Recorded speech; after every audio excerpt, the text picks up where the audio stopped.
Timothy Wenger here from The Man Effect. Excited to bring to you today a friend of mine, Dr. Daniel David, a therapist and executive life coach from the I'm gonna slaughter it again of Myths and Men podcast. And I'm actually gonna show you guys what's that? We do a tongue twister there. It's That- of Myths and Men podcast. It took me like a year to be able to even say it. And here's what it looks like, guys. If you're going to look it up on iTunes. Wow. Okay. You got that. Yeah. And they also have. No, that's the wrong one. Is it? Yeah. That's okay. hysterical. Okay. Well, here we go. That's the website. Here's your website. Yep. It's having a hard time loading, but because we got too much stuff on there. And then, of course, if you go to iTunes and you just put in a Myths and Men podcast, you'll see a superhero banner kind of little. Okay. And that's the one. I don't know why. Someone probably bit off of ours and. Probably. Well, you can at least check out their website and go from there as well. So right. I just wanted to show everyone that. Yeah. And this is what it looks like. Hey, there's that cool crest. Okay. Anyway, so Daniel, could you just kind of give a short summary of your background and your obsession of being educated and helping human beings out and bettering the world? I guess I have an obsession, I guess. Yeah. Well, I started, I think, I started in 1980 at the age of 18 years old. I left home from Ohio. And the cornfields of Ohio. Ooh. And I got on a train. My father was like, "Why are you going to New York City?" I said, "I want to get away from here." So I get to New York City. I had a love interest at that time, and that was a girl who then became my wife a couple years later. I got married at 21. Wow. All right. But I had two goals. I wanted to make $1 million or more. I wanted to work on Wall Street. And then I had this little itch inside me that basically I had read a lot about New York gangs, and I was kind of into, that was the era of The Godfather coming out. The early, I think it was in the 70s.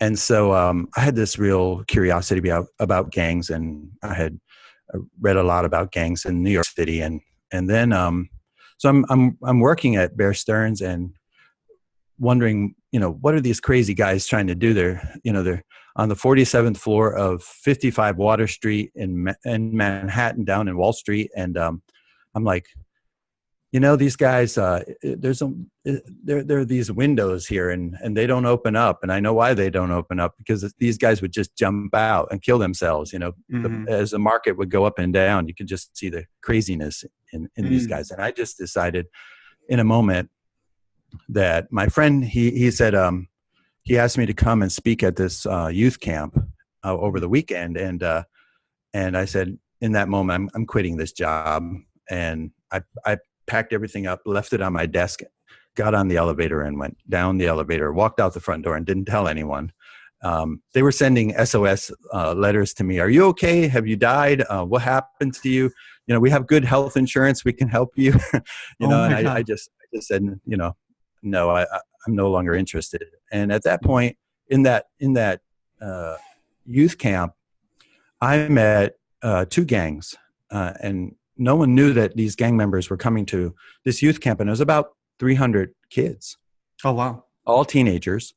Uh-huh. And at the time, there were two gangs that the White Tiger Gang, and then there was a KP, they called it Korean Power Gang. And I'm going to make it a short story, but I basically, connected with the White Tiger Gang. And once we got back from the Pocono Mountains in this big retreat, I about a month later called up one of the kids that I had known, and I'm really only 18 myself, so they're like 16 and 17. Yeah. And I worked with a church at the time, and I took the van, and I said, "Hey, do you guys want to meet up?" And I took these guys out, and we went to play basketball. And then we started just talking, and they started telling me about their lives. And they were telling me about, a lot of things that they had done or, seen, and a lot of the sad stories. And they really had, wrenched my heart. I mean, I was just incredibly sad about some of the things that they told me about. And I think through that experience, after I, befriended them and sort of was adopted into their little group, I spent the rest of for 20 years, I spent trying to work with kids and getting them out of gangs. And I started a nonprofit. Later on, I started a nonprofit organization called New Vision Youth Services. Oh, wow. And eventually raised the money, and we built a center in Flushing, Queens. And kids would come off the streets. And, I sort of took this warehouse and gutted it out, and then built 2 floors, raised the money to build 2 floors. And the first floor was like a pool hall where guys would come in and play pool, shoot pool. And I also had this massive kitchen. I used to love to cook. So I'd cook like for 40 people at a time, Oh my gosh. And then on top, the second floor, we had a counseling office. And I had trained the counselors to actually shoot pool and get to know the kids that way. Right. And then we'd be on the streets in New York City. I don't know if you've ever been to Flushing in that area, but it's a pretty densely populated, kind of like a Chinatown, Koreatown mix. Okay. And so I'd be out on the streets, actually meeting, gang members at handball courts or on the corner of the streets or in front of places that they were kind of, protecting, I guess. And I spent 20 years doing that, worked with some really good lawyers, had a great board of directors, and put together a kind of system through the Board of Education in New York City. A couple of big high schools had gang issues and things like that. And then the DA's office. And so wherever these kids would go, I'd say, okay, well, if you're not going to talk to me now, you'll see me later. And I'd end up, seeing them in the courtroom. And then of course, then I got their attention, and then we spent a lot of time getting them off the street. So it was a lot of fun, really exciting. That's where I started. That's your foundation, huh? That's where I started. That was my, there was no book on how to do this. I had to basically figure it out, right? Like, how do you work with gang members in New York City? There was just no book, no instruction guide. So basically I had to, take it one day at a time and just figure out how to get to these kids, as well as raise money and, find, set up programs. And eventually, the government then came in and said, hey, we see you're doing a good job, so can we fund you? And, kind of blew me away a little bit, because they actually came to me and said, hey, can we fund you? And I was like, okay, that sounds good. What do I need to do? So after 20 years of doing that, I was about 38. Then I decided I better go back to school. I retired from it. And then went on to, do my master's in social work. And then I went on to Oxford University to study psychotherapy and psychoanalysis. And then later I did my PhD in clinical social work. So that's awesome. So that's a little bit of my history. I think that's really interesting too. You got the experience first in that industry, and then you went and got educated, which is a very reverse engineering kind of way to go about it in some ways. Right. I mean, I had people that I was managing. I had a bachelor's degree at the time and was managing people with masters and PhDs. Because no one had really understood what it took to reach these kids and to really do street work. And then, of course, I had these professionals helping me to get them back into school or get them the services that they needed. So it was, but I did it. You're right. I mean, I figured out, well, after retiring, I thought, well, I'm managing these people. Maybe I should go get my own degree, right? So that's what happened to me. Well, interesting. So before we go any further into your story and what was after that, when working with a lot of those kids and those gang members, how many of them did you observe coming from either no families or broken homes?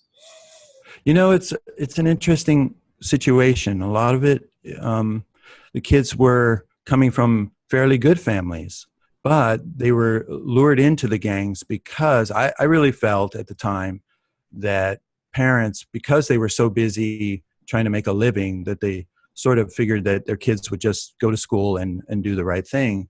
Uh-huh. But in reality, they were being recruited, and Interesting. so they came from many different socioeconomic levels.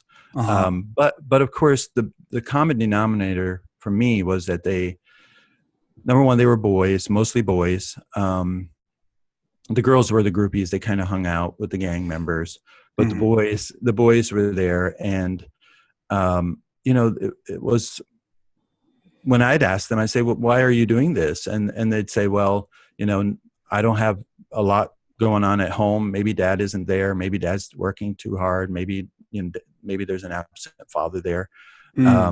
Usually, at some point I'd kind of joke around. I'd say I'd have 30 wives at one time, because, I'd have all these boys and their mothers are, all on my phone. Well, at the time, I had a beeper, right? Yeah. Back in the day, yeah. right? Yeah. A pager. Beepers, pager, right? Yes. A pager, right? And they were paging me constantly. What do I do with my son? Right. So, but I could really see that they needed a good structure. They needed what I talk about now is they needed that sort of initiation into manhood, and they didn't understand how to do it. So it was kind of a distorted initiation, joining a gang, right? So that's sort of what informed me, and it still informs the work I do right now with young men and men alike. And is that when you started to kind of grow a compassion or a realization of that specific niche? Because how we connected was specifically on the topic of masculinity, and anyone who watches my stuff or reads my stuff or sees my photos knows that I'm focused specifically on helping men and their mental health. And so is that kind of when you realized that?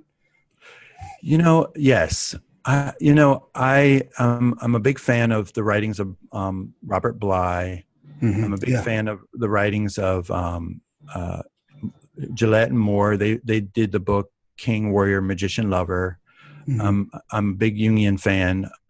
Even though I was trained in Freudian psychoanalysis, I sort of after my training went towards the Carl Jung works of Carl Jung, because I felt that it really resonated with people on many different levels, not only the psychological level, but maybe the psychospiritual level as well, and identity issues as well. So yes, I thought and I see this today. I just see that men don't have a real pathway anymore towards that transitional period where we're when we're in boyhood and everything's okay.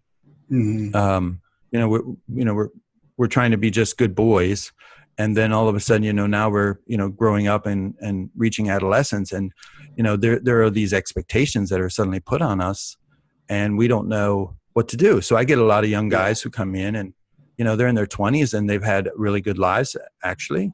Maybe they've had everything provided for them, but they look like deer in headlights, when it comes to like, okay, I'm going out into the big world, and what do I do? How do I live my life? Yeah, it's terrifying. It is terrifying. Absolutely. And I think it gets minimized, extremely minimized in our culture today. They don't really need, to be initiated. They don't really need instruction. They just need to follow what everybody else does. And that's not so. Yeah. It makes me think about, let me think. I was 19. I was driving a Nissan Maxima that I had paid $100 for. It was just a piece of shit. And I was about to drive from southern Minnesota to Phoenix, Arizona. And I didn't have a place to live. I was just going down there to join an organization to volunteer. So I didn't have a place to live. I didn't have enough money to drive back, but I was just doing this. And I remember, I will never forget the amount of stress and anxiety I had driving away from everything that I knew that was comfortable. Right. And leaving home, leaving the comforts of home. And not having a way to get back. And that was a very, very interesting, memorable experience in my life that I don't know if, like, I can understand why people wouldn't want to do that, if that makes sense. So Why they wouldn't want to do that. yeah, Correct. Yeah. yeah, Yeah. The fear is gripping, oh, it's insane. Yeah. but you did it. And see, I think that's something that, when we talk about the hero's journey and we talk about leaving the comfort of the Shire, and maybe you think about like the Lord Yeah. of the Rings or something like that. I always use that as yeah. Anyway, yeah. Yeah. Yeah. I mean, it's comfortable. It's Mhm. the nest, we're in the nest. It's all fluffy feathers, everything's nice. And why should I leave? And that's even what my father said to me, like, we have everything here in Ohio, and, you know, they'll the city is dangerous, and they'll kill you there. And I said, Dad, I'd rather die there than here. I'd rather go out into the world, than die in a bunch of cornfield. you know, so Yeah. I really need to leave, and Yeah. it was just like an urge within me to get on that train. He took me to the train, and that Mhm. train goes northern Ohio through Pennsylvania into Penn Station, New York City. And I just stayed on that train, and it was probably a 20-hour trip maybe. Mhm. And when I went into Penn Station and walked up the stairs, and then for the first time saw those big buildings in New York City, I was just in awe. I was like, this Mhm. is it. But of Mhm. course, very scared. Like, Mhm. okay, what the hell do I do now? Yeah. you know? That's And incredible. fortunate I had someone I knew, but I still had to make a life. I still had to, live a life. So, Yeah. that call to adventure is there in every person. I would include women as well, but I think they receive it differently. For men, I think it's an urge. It needs to, I need to find myself. I need to find my life, right? Go out and Y- get a life, so to speak. Yeah. That's really interesting. It makes me think about someone who I'm close to. Um, he's having marital issues essentially, and we were talking about it, and I was like, his life is pretty mundane, let's just say. And I was like, it just seems to me, man, that you need adventure in your life, like Mm. plain and simple, because the issues that you're having are you screaming for adventure. And it really resonated with him, and it made me really just empathize for all the men who are trapped into their lives and are Mm-hmm. self-destructing because they're not actually taking care of their need for the unknown, if that makes sense. That's perfect. That is spot on. I get guys who come to me, and we when we start talking, and they have those issues. Now, I work with two groups of guys, guys in their 20s who are Uh-huh. just launching out and starting out in life, and they're in their own fear. And then I get guys around 39, 40 years old, and they come, and they've done a Mm, lot, and they'll look at mm, me and go, why do I feel so empty on the inside? I've got the mm. house, I've got the wife, I've got the two children, I got the dog and the cat, and I got all the cars and everything that everybody told me to get. I did it. And why am I so Yeah. empty? Okay, well, you're going to need to go on an adventure of a sort, Yeah. and Yeah. I've told guys, hey, go out. And I've had guys go to Jackson Hole and go fishing and do things like that, or go Yeah. down some river. Right. And I had a young guy who he decided that he was going to take his hero's journey, and he took the book, King, Warrior, Magician, Lover, the one that I had recommended to him. And he went to China and through Asia, and he sat on the wall of China and took a picture of, someone to take a picture of him reading the book. Oh, And, wow. and then sent it back. And I thought that was absolutely awesome, and Yeah. I think guys, we need to do that. We need to, get out of our comfort zones and do something Absolutely. challenging. Absolutely. Um, Before I ask you my next question specifically on what you just said, I think a great way, a tangible way for men to do that in their just everyday life, especially if you're single, is just go. If you're looking to date women, like get rejected a ton, like go talk to a ton of women. Yes. Like Yes, that's a great absolutely. exercise. Or apply for jobs you don't think you can ever get. And like just do things to consistently push yourself. But what I want to come back to specifically, what you were talking about, was for people who don't know, what is the hero's journey? Okay. I would love for you to unpack that. All right. This is something that Joseph Campbell wrote about. He did his research, and I'm not going to do it justice in a few minutes, but let me just give you a synopsis of it. And I just think that it's so important for men to really think about what Joseph Campbell uncovered. And then now, you have to understand Joseph Campbell's, he was an American philosopher, mythologist, right?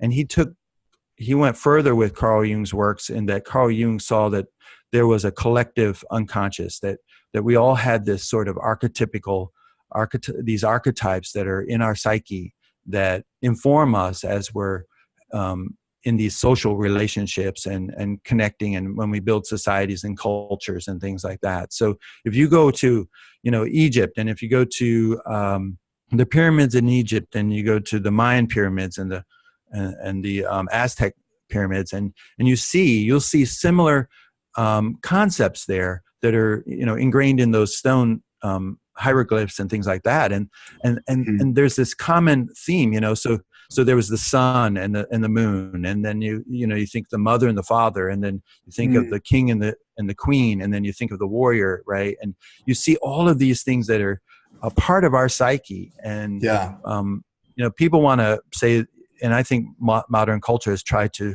kind of wash that out of us, but it's still deep down inside of us. And so Joseph Campbell, he identified that in every one of these epic stories, there was a theme that ran through these stories, and it was usually the hero who was unintended.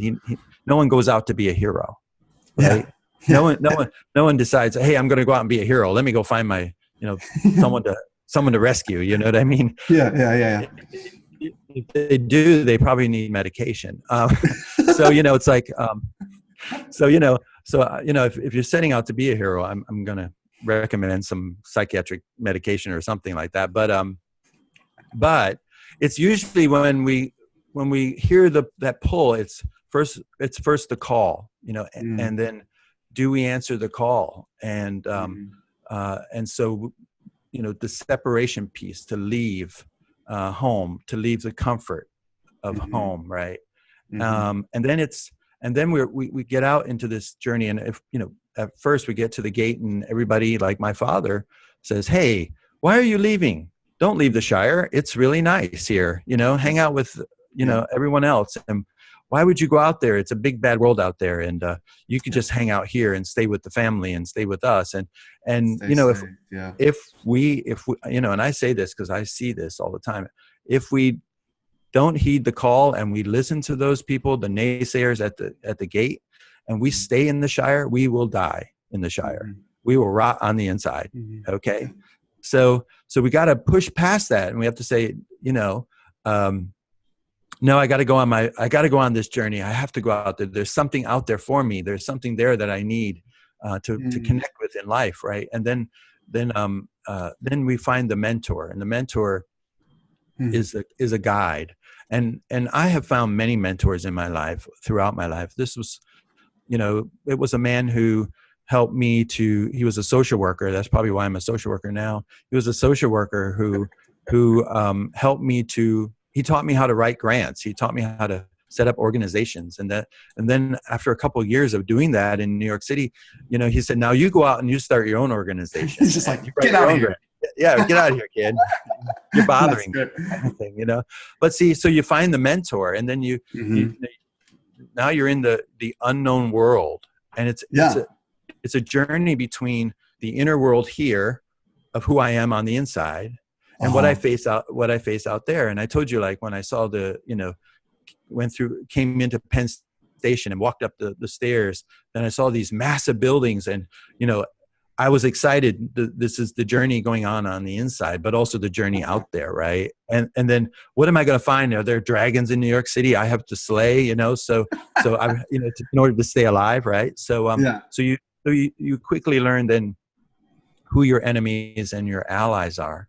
And you have to sort of understand that in life, that's, there's always this conflict and back and forth. Right. And then we get to a point we have to approach the cave. Right. Okay. And, Do you want me to find an image and share the whole circle? I think I found one.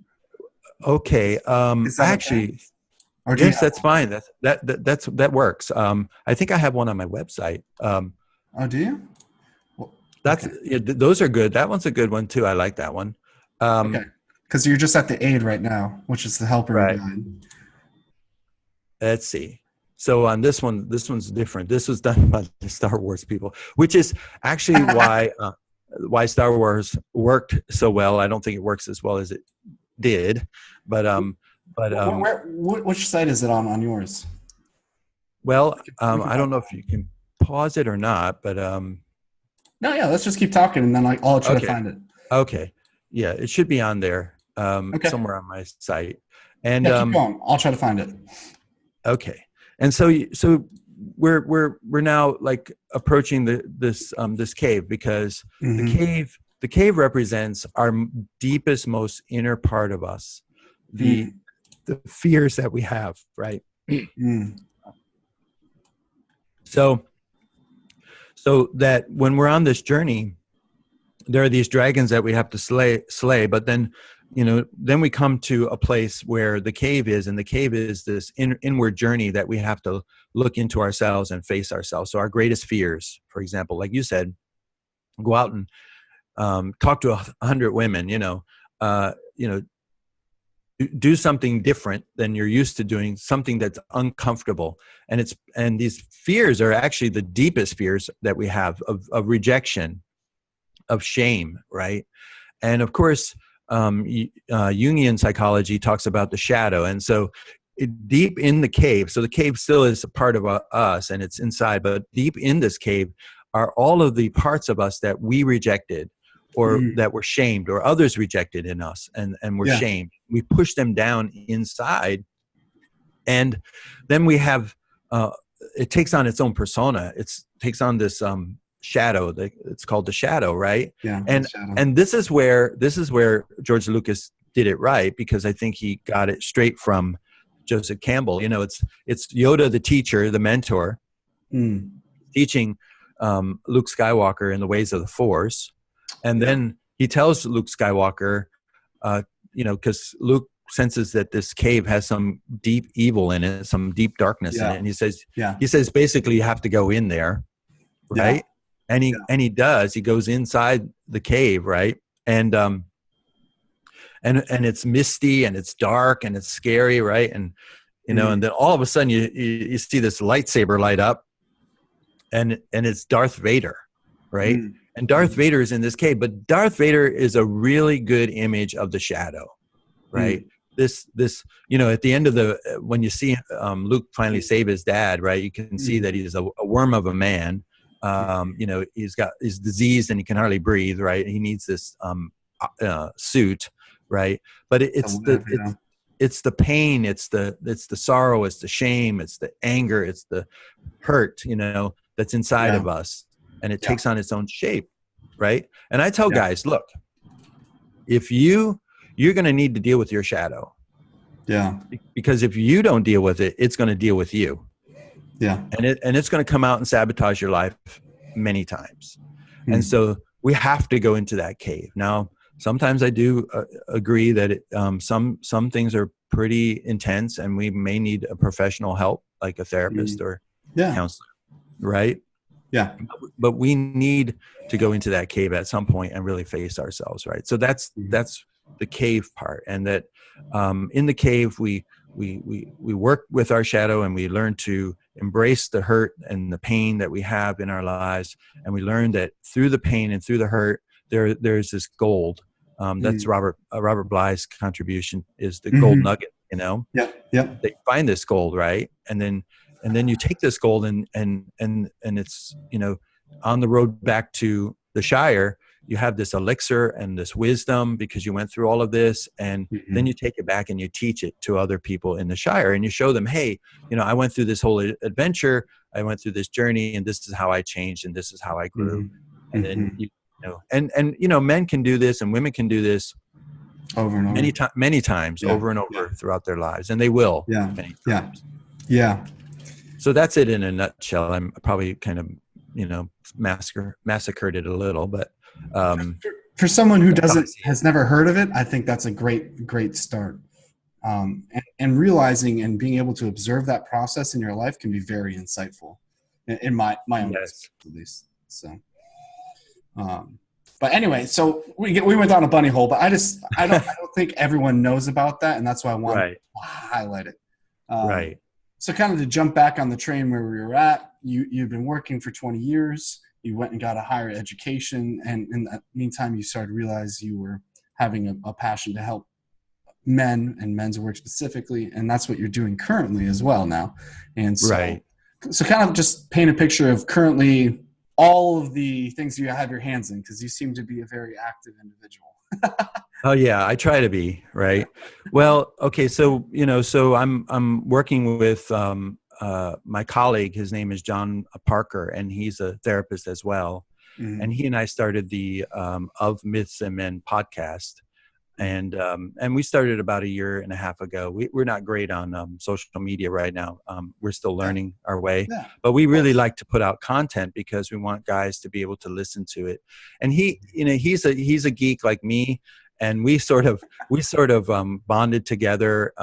We have a little connection there. He is really good with technology, and he's sort of what's he call himself, a blurred, I think it's a black nerd, and and I'm an old white dude, so we really try to tackle some of the deeper issues that men face, and we have this back and forth, and we both love movies, and we both love games and things like that. And so what we do is we'll pick a movie, and maybe it has a theme in it, and something like The Force Awakens, and then we'll go through the movie and some scene, and we'll talk about not only the movie but also the psychological stuff that actually the meaning behind the movie, right?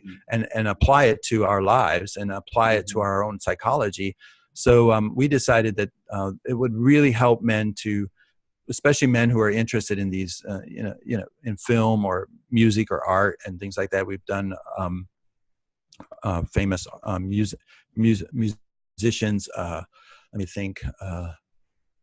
I'm always going to get his name backwards. I think it's Kendrick Lamar. Did I get it right? I don't know. Yes. Oh, okay. All right. Well, yeah. Like we've done him as well, and things like that. So that's been our work together. Now he's a therapist. I'm a therapist. We both see men. He's a licensed family therapist. So he does work with families and couples and things like that. And I many years ago, based on an article in the New York Times, this was many years ago, I decided to concentrate all my effort on working with men because this article came out in the New York Times that said, "A good man's hard to find." And I was really kind of intrigued by the article or the title. And when I started reading it, it said, with all of the issues that men face in the world today, high suicide rates, high addiction rates, right? Guys, who die on the job, all these stats, guys who are the numbers of incarcerations, men, outdo women there. Yeah. This article said, with all the problems that men have, why is it that the profession, the counseling profession, the therapy profession is predominantly women? And so guys who may want to seek a therapist, and I'm not saying women can't be good therapists and aren't good therapists. They absolutely can be and are good therapists. So don't get me wrong there. But guys who are seeking therapy, sometimes there's a certain limit as to what they're willing to tell someone, and especially a woman. And there's this feeling that, okay, is there a limitation in our understanding? So I was interviewed by a journal called the Masculinity's journal, and the lady spoke with me, and she said, "Do you think that women can work with men as therapists?" And I said, "Absolutely, I believe that." I said, "But there's a limit, to that work." And I said, I can't express to you what it's like to be pregnant, or to, have a menstrual cycle. There are limits to my own knowledge and my own understanding. So why wouldn't we have that understanding as far as women working with men? There are limits there, and maybe women don't feel the limits as much as the men do. Maybe their male clients feel the limits and don't really say anything. Because I've had guys come to me and say, well, I really liked her. She was really a good therapist, but it just felt like we hit a wall. And that's why I'm coming to see you. I really need to talk about some deeper stuff. And I felt that it would be easier for me to talk to a guy. So that article really hit me. And that's when I said, okay, I need to, really, really just focus on men. And so, John and I both work with men, probably see about 40 guys a week, 40, 50 guys a week.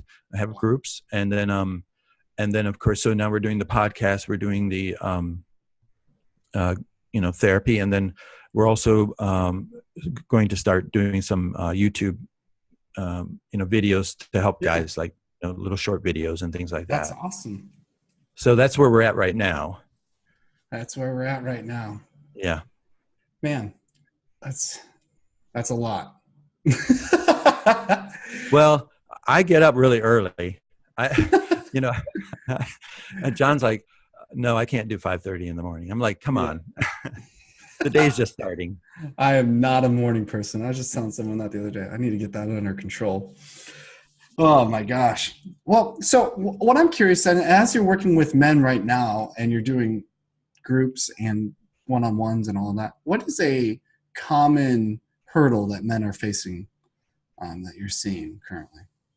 Well, I think that if you want to look at a common hurdle, I think that men in general, our society has changed a bit, and men just a tad bit, right? And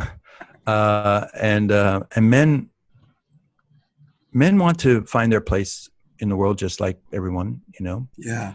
And sometimes I think they get confused. They're somewhat between, the way the world was and the way the world's becoming. And there's this kind of transition, and people don't know where they belong, and they feel, lost a bit. And so, male identity is a big thing that I work on with men. It's, how do I see myself?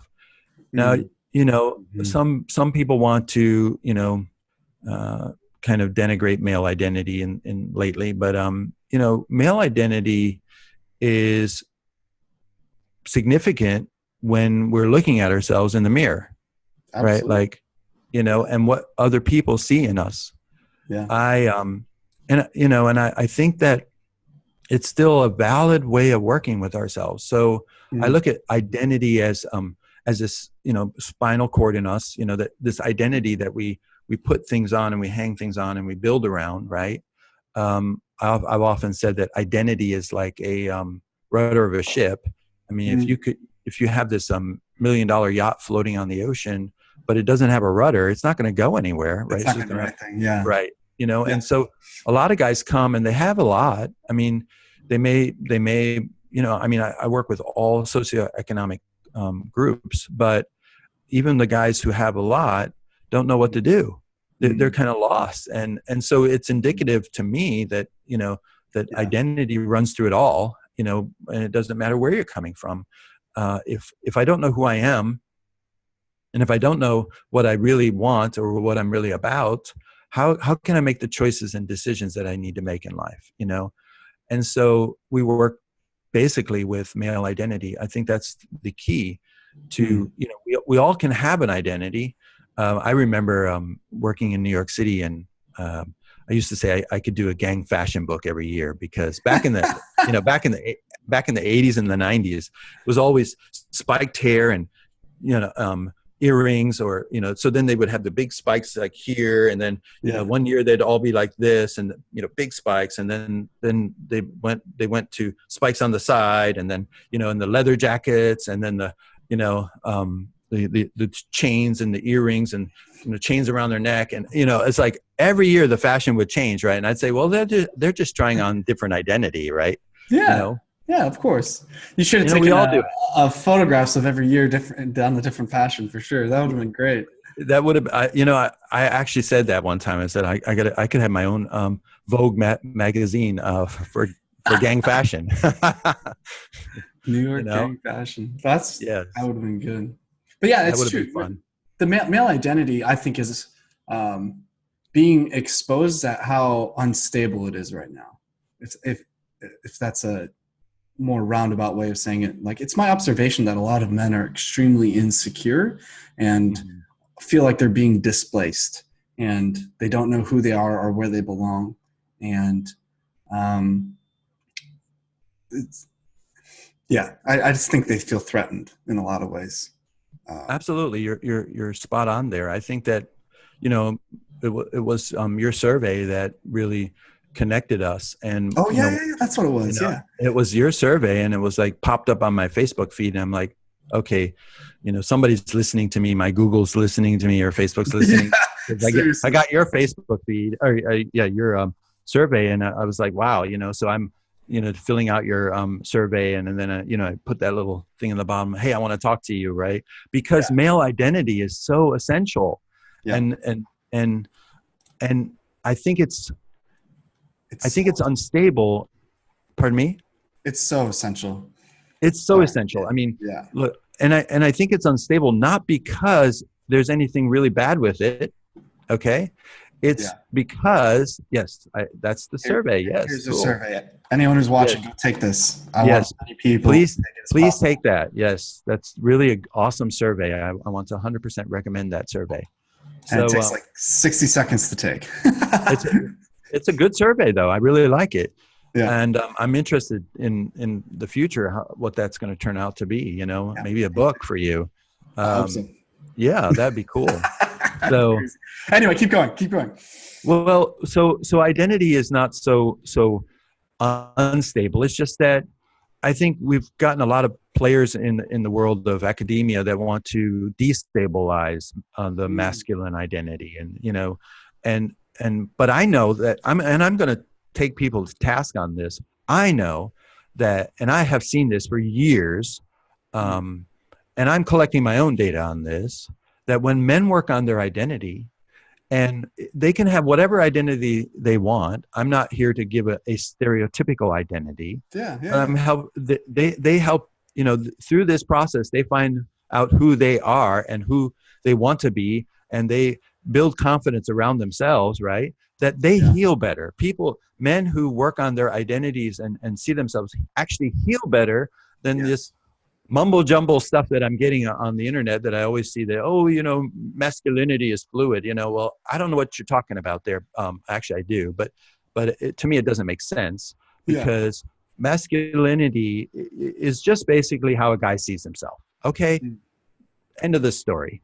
yeah. If I want to see myself in a certain way, in a certain light, and I want to build my life around that, more power to everyone, Mm, whoever wants to do that, right? But they've done a lot to question masculinity.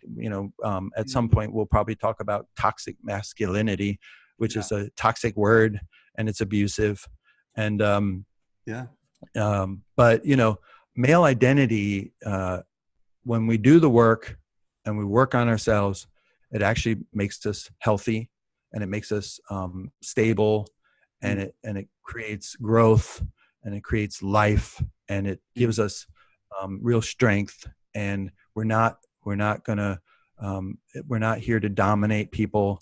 mm, When we really work on ourselves and we get a healthy male identity, we're very loving, we're very inclusive, we're very creative as men. mm, And I see only the positive. I see men actually walk out, graduate from our program, and they're happy mm, with themselves, and they can deal with life.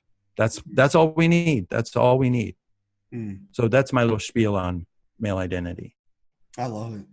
Yeah, I think it's something so crucial for people to just take time to work on in their own life, but also to empathize with people who are going through that.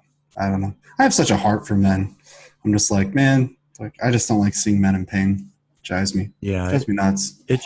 it shows. I'm glad you do have a heart for men, and I wish. I mean, John and I talk about this all the time. We say, men need men, and Hmm. Yeah. men heal men, Hmm. and that's important. I've had guys who haven't had the best of relationships, um, perhaps with their fathers or whatever, Hmm. but in reality, um, other men can speak into a man's life and bring healing, Yes. Yes, and I absolutely. really believe that. Yeah. I mean, oh, if anything's a testimony of that, it's my own life. It's not that I don't have a good father. It's just that the expectation that a father, one person has to fulfill all your needs of a father role Right. is like asinine in the first place. But like not that long ago, I was going through a very difficult, like personal issue. And if it wasn't for my friends who were there to speak to me, like Hmm. it would have taken me years to get over this. I'm not joking, like years on Right. my own. Right. And it literally took me 2 weeks because of my friends. Right. And That's it's, the healing power of having those kind of yeah, friends. yeah. And we need more of that. And also the work that I've done allowed me to be aware of what was going on and to work on myself as well. And so it's like literally things that have taken me years in the past to deal with now take me weeks, and so it's like Awesome. Yes. if that's not a testament of working on yourself and your identity and also having a good community, I don't know what it is. Right. Well, the, Yeah. the evidence is there. I'm going to be a little bit, I don't know, pointed here, but, Bring it. academics want to get, all up in their head and create some sort of, standard for masculinities and masculinities. They want to deconstruct masculinity and turn it into something. But in reality, men just need men. Hmm. At the basis of it, why do we need men? Because I always say this to these guys. I say, look, they come in and they say, if I can only get the girl, I'll be really happy. And I'm like, all right, let's talk. Okay. I say, so you're probably going to fuck up her life. Sorry for the language, and fuck up Okay. your own life. Yeah. And Yeah. they look at me and go, Daniel, you don't want me to get married, or you don't want me to have a girlfriend. I said, well, think about what you're really saying here. Yep. You're saying that someone else is going to fill the void in your heart, Yeah. Is your you know, savior. Yeah. as your savior, and that you're suddenly going to be a man because you got someone to fill your heart. Right. Yeah. And Yeah. I always do tell them, I say, who are you really trying to impress? I said, Mm. you say you get this girl and you don't go off to the other girls that are around her and say, hey, I got one of you. What do? You look over your shoulder and you look to your buddies and say, I can join the tribe now because I have a girlfriend. And I said, so is that Notch really off the belt. Yeah. Yeah. right? Is that really a woman problem or a problem with women, or is that really a problem with being a man? Is that Yeah. really a problem feeling accepted as a man, right? Yes. Yes. Yes. So you need to go over to your brothers over here and hang out with them and learn, from them. And that's why I have this young men's group. Hmm. And these guys are faithful every year. This group's been going on for about 4 years. And these guys come in every week and they sit with each other and they talk and they share as men. And it just makes them so solid. And that way they can go out into the world and, face the world out there and have the relationships. I think that when we, as men, become better men and healthier on the inside, and we really work on our identity, we do better in relationships, period. Absolutely. So Absolutely. that's, again, one of my little, spiels with all of this. No, how would I even quantify how much I like being around other men and not trying to find their affirmation or acceptance through sexual, financial, or physical conquest, like rather being someone who's accepted for self mastery, like Mm-hmm. that's a whole different world. um I, I wish I could expose for men how much they're driven by that need for acceptance from other men. But Right. Absolutely. They're fooled by it because they think that they're trying to prove that they're a man by having this individual in their life, and somehow that's going to make them a man. And yeah. I used to tell guys, you can tell a guy's relationship with his girlfriend or wife based on his credit card history. You know, Mm. when she's pissed off, he goes and buys her stuff. His credit card goes up. And then when she's okay, he doesn't buy her anything, right? And I'm like, so that means that when she's pissed off, I'm not so good. Yeah. I'm not a good guy. Somehow I'm failing, right? And when she's not pissed off, then I'm okay. And if I have to base my self-worth on whether or not, I'll use you as an example, you're in a good mood or not, then my self-worth is going to go up and down like the stock market. It's like, all the time. And that's just not healthy for any man, right? So I use the kite analogy, which is, I tell guys, imagine yourself on the beach and your feet are firmly planted in the sand, right? And you know who you are, and you are standing firmly on the ground, and you have this little string in your hand, and there's this kite bobbing up and down in the wind. You're not bobbing up and down with it. You're able to stay within yourself because your value never changes. You are always consistently who you are. You are a good, loving man, and your value never changes. And so whatever's happening in this situation with this relationship, just because this person's bobbing up and down, right, doesn't mean you have to hang out with the kite in the sky and bob up and down.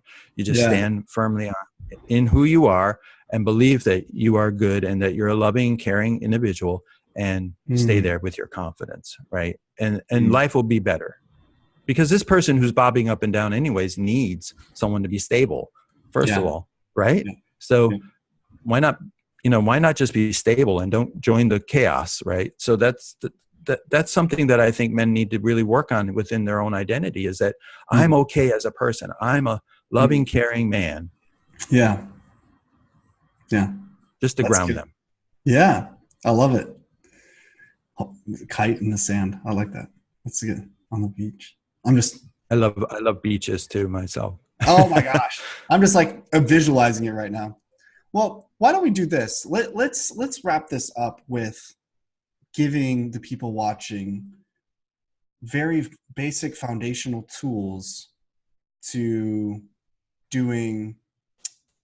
working on their identity, like we talked about, and building friends, and then just being who you are, be that man in the sand. Right. So let me just make sure we stay on task. So we did male identity, friends, and then just being stable. So how about this? I'll give one tip. You give one tip for the male identity, then we'll go into friends, and then we'll go on to the sand, to weathering the storm. Do you think that the being stable and not letting someone else's stuff, it's kind of tying into your identity though, I guess? I don't know. What do you think? Should we do that? It does, but it's also a sense of being fulfilled and whole, so that the whole idea here is that I can't fill my hole with other people. I've got to do the work on the inside. This is a wound that I have to heal. Right. Yeah. And that's that cave experience, going into the cave and facing myself. Right. Yeah. So, that in its core is what solidifies our male identity. That when we do the work, we own the stuff, like I got to own my own shit. Sorry, but I got to own my own stuff, right? And the point is that when I own my own stuff and I work on my own stuff, then I take credit for healing my stuff too, with the help of others, but I still own the healing as well. So therefore my value is consistent. Gold doesn't change. It's gold, right? And so my value stays consistent. And as long as I understand that, then I can be in any kind of relationship, and I'm not going to be a people pleaser all the time. I'm gonna expect people to be adults, and I'm going to be an adult, right? And we're going to work together and have synergy, like you said earlier. So the point is that that's essential whole we all have to work on ourselves. Yeah. So for someone who's never done anything like that, what is like one step they can do to start dealing with the cave? How can they start? What's a practical step to do that? Well, I think journaling is very helpful. like writing out your feelings on a day-to-day basis, writing out some of your thoughts, and being able to really begin to bring out, what are the deeper issues there? Like, if I'm journaling, what happened to me today and what happened in my relationship today, and I'm writing them out, then getting that stuff out and then being able to see it with our own eyes. It's a psychoanalysis analytical concept of making the unconscious conscious, right? Yeah. And you're bringing it out, right? Yes. And then when you can see it, you can actually do something with it. Oh, well, maybe I need to work on this. Maybe I need to be more patient. Maybe I need to maybe I need to listen better. But initially, get it out, write it out. I can attest that that's very helpful, because that's something that I have done and continue to do. And I almost look at my journal like a friend that I'm talking to, Yes, absolutely. And get a nice journal and, right in there, right? Yes, exactly. The other thing I would add to facing your shit, for just a very basic thing, is find other people who've done this or are doing it. Yeah. Yes. Absolutely. That will be a great motivator, because the reality is there's no cookie cutter formula for you to face your own shit. Like, it's your journey. You got to figure it out. And so I can't be like, take this 10-step program and then you'll be fine. It's like, that's not realistic. So I would just really encourage anyone, just try to find people who are either like-minded in this area, or find more content, books or something. Like you said before, you said you talked to your friends and they helped you, what could have taken forever, took 2 weeks to really heal, because you talk to people. And I think that's essentially a very good, step towards healing is, talk to people. Absolutely. Oh my gosh. And I'm kind of more introverted in a lot of respects, but when I let someone in, that's a whole different level. Why don't we just transition to the friends thing? I am a huge advocate for male friendship. Yes. I have an awesome article on my site that people should check out. I've really gone into depth on the benefits, the long-term benefits of being social and all of that. But my basic foundational advice for someone who has no male friends would be, don't give up, and keep looking, right, and keep looking, and get out there. And if your friends right now suck, get rid of them and go find ones that don't suck. Like, don't settle. Because once again, there's not a formula to finding good friends, but I hold to a really strong belief that there are always good people out there. You just have to dig, because I've moved around quite a bit, and it takes work to find good friends, but everywhere I've ever lived, I've found good people with some elbow grease, and now I'm tapping into the whole world through the internet. Yes, you are going to get lots of friends. So that you won't know what to do with them all. Oh my gosh. What about you? What would be some advice you give people on making good, close male friendship? You're right. I think that, I actually tell guys, it was kind of a fun thing that we did in Oxford. We talked about people not really being in love. It was all about attachment. If I go on a ship with you, on a journey with you, I'm going to start to feel attached to you, right? And so attachment is really the essential. But how do you create attachments, or healthy attachments? Is, first of all, you got to see the person enough, right? So I tell guys, look, men are the worst at making friends. So understand that if you're making the effort to make friends, cut these guys some slack, because you're the one actually making the effort, and they're probably not knowing what's going on. So what I used to do is I've moved around a few times in the world, and I used to make lists of guys, that I thought, well, we got something in common or whatever, and then I would put them on a little calendar, and I'd say, okay, call Bill every 2 weeks, call John every 4 weeks, and after a while, in the beginning, I used to say, oh, these guys, they never call back, they never call. And then after a while, they start getting used to you calling them, they're getting attached, right? And then they start missing you and go, hey, they'll text me now, you know what I mean? And say, you want to go out? I used to be the one to do all the work. So if you feel like you're doing all the work, it's okay. Do all the work. All right. it doesn't mean that they don't like you. It's just men kind of have a little deficit there that they need to work on, with making friends, and Yeah. especially guy friends, especially when guys who get stuck around, well, I'm just going to hang out with my girlfriend, right? Yes. Yeah. The No. ghoster, Stop that. don't ghost away on your friends. That's the worst thing to do. Yeah. And overcoming hurdles in friendships is a big deal too. So say you live in a city for a long time, you have close friends, you have to learn how to evolve those relationships due to necessity. So like one of my closest friends, he moved to Denmark after we'd lived near each other for 3 years. And our relationship evolved into emails and video chat every now and then. And even though it wasn't as satisfactory as being together and smoking a cigar and drinking together, it was still, we allowed the friendship to evolve to the circumstance. And so sometimes that needs to happen as well.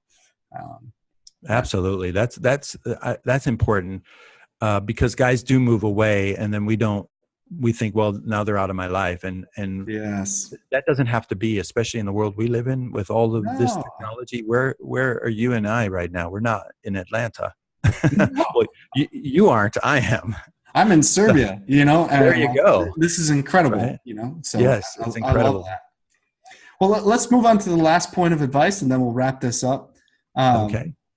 Just working on male identity. What would be some practical tips for someone just starting at the very, very beginning? Well, I think that when we, don't get caught up in the male identity as much as our identity. Sorry. Your identity. Yeah. Well, but it will morph into the male identity because, first of all, identity is something that if you remember your adolescent years, you tried on fashions and you tried on, hairstyles, and you tried on, beard styles or no beard styles. I used to have a mustache and they thought I was an NYPD,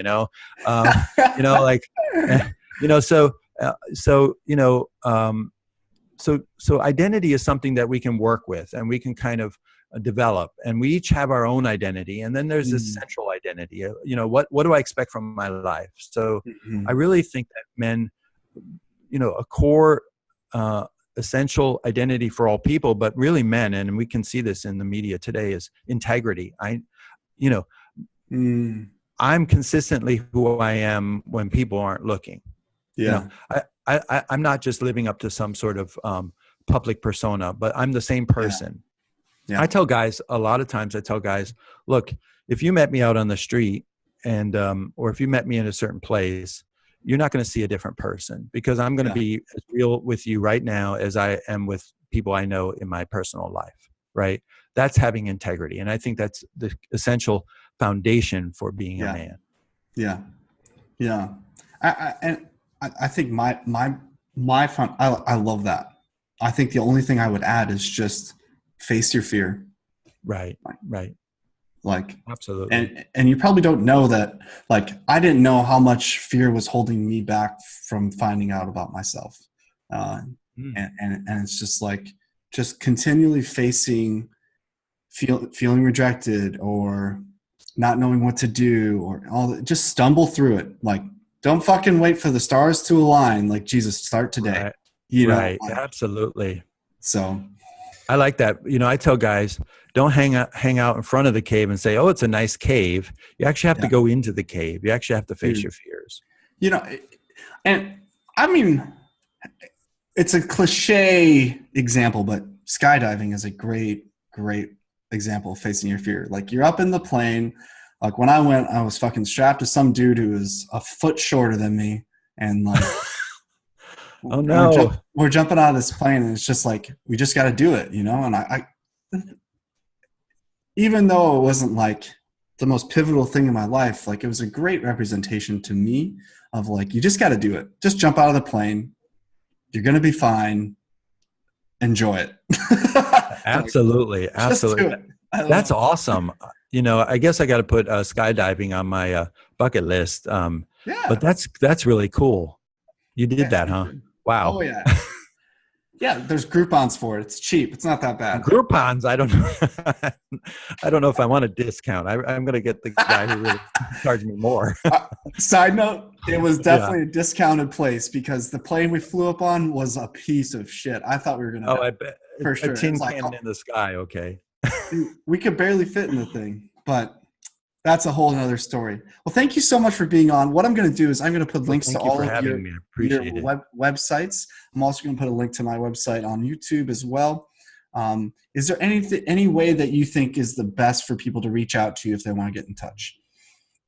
Well, yes, I guess if they go through the website, right, and they want to sign up with their email address, right? It's ofmythsandmen.com, right?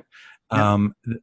They can reach me there because it comes through, Okay. right, straight through to my email address. So, and then I'll respond to them, and then they'll have another email address that they can reach me on. So, definitely use the website as well as we're on SoundCloud, we're on iTunes, same name, ofmythsandmen.com, right? Okay. And so, and I really appreciate you, and Yeah. I just want to encourage you to keep doing this. This is great work, and Awesome. you know, I was so turned on by your website as well as the work that you're doing, and I saw the interviews that you're doing, and I thought, wow, we need to just encourage men and be more male positive in this world when we got so much negativity going on around us, and male shaming going on. We really just need to be more male positive, and I think you're doing a wonderful job, and I appreciate it. Thank you. I really appreciate that. I'm very glad that we had time to finally fit this in, and I'm sure we'll do some more in the future. There's got to be more in the future. Absolutely. Yes, lots more. Everyone watching, please subscribe. Check out his website, his podcast. Show Daniel some love, and show me some love. And yes, with 1 million people.